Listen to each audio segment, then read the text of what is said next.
even care?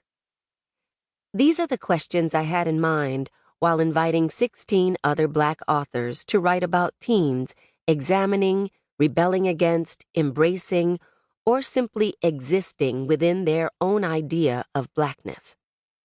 Renée Watson's opening story, Half a Moon, places Black teen girls outdoors, among trees and swimming in lakes.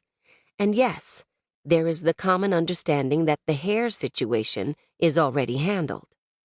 Jason Reynolds and Lamar Giles fully capture #BlackBoyJoy in their respective stories, The Ingredients and Black Nerd Problems.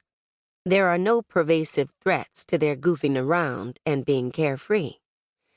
The intersectional lives of teens who are grappling with both racial and sexual identity are rendered with great care and empathy in Justina Irelands' Kissing Sarah Smart, Kekla Magoon's Out of the Silence, and J. Cole's Wild Horses, Wild Hearts. From Leah Henderson's story of appropriation at a boarding school to Liara Tamani's story of inappropriate nude pick games at a church beach retreat, the teens in Black Enough are living out their lives much like their white counterparts.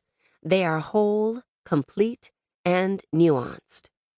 Like my revolutionary ancestors who wanted Haiti to be a safe space for Africans all over the globe, my hope is that Black Enough will encourage all Black teens to be their free, uninhibited selves without the constraints of being Black, too Black, or not Black enough. They will simply be enough, just as they are. Half a Moon by Renée Watson. Copyright 2019 by Renée Watson. Day 1, Sunday. Dad left when I was 7 years old. Mom thinks I was too young to remember Dad living with us, that I am holding on to moments I heard about but don't really know for myself. But I am 17 years old now, and I know what I know.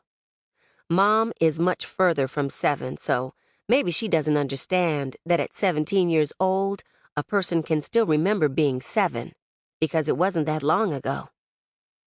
7 was watching Saturday morning cartoons and practicing counting by 2s, 5s, 10s. I remember. 7 was fishing trips with Dad and Grandpa, and being crowned honorary fisherwoman because once I caught more than they did. 7 was family camping trips and looking up at the night sky with Dad, pointing to the stars that looked like polka dots decorating the sky. Mom mostly stayed in the RV, and one time, the time when a snake crawled into Mom's bag, she made Dad end the trip early and we checked into a hotel. 7 was Dad and Mom arguing more than laughing. 7 was staying at Grandma's on weekends. So your parents can have some time together, Grandma would say. At Grandma's house, there was no arguing or slamming doors, only puzzle pieces spread across the dining room table, homemade everything, and Grandma's gospel music filling the house. 7 was Dad leaving Mom, leaving me.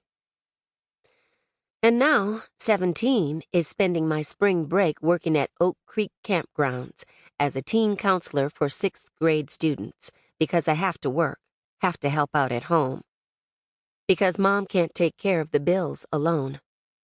17 is knowing what to pack for trips like this because I've done this before at 14, 15, and 16.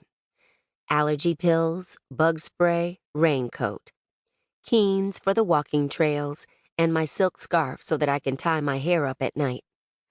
I braided my hair before I left so that if it rains, my hair won't stand on top of my head, making me look like I got electrocuted. When I was in middle school, I was a camper at the Brown Girls Hike Summit. That's one of the requirements for becoming a counselor. The annual camp is for Black girls living in the Portland metro area. Mrs. Thompson started the camp because she felt Black teens in Portland needed to learn about and appreciate the nature all around us. Every year, she tells us, our people worked in the field.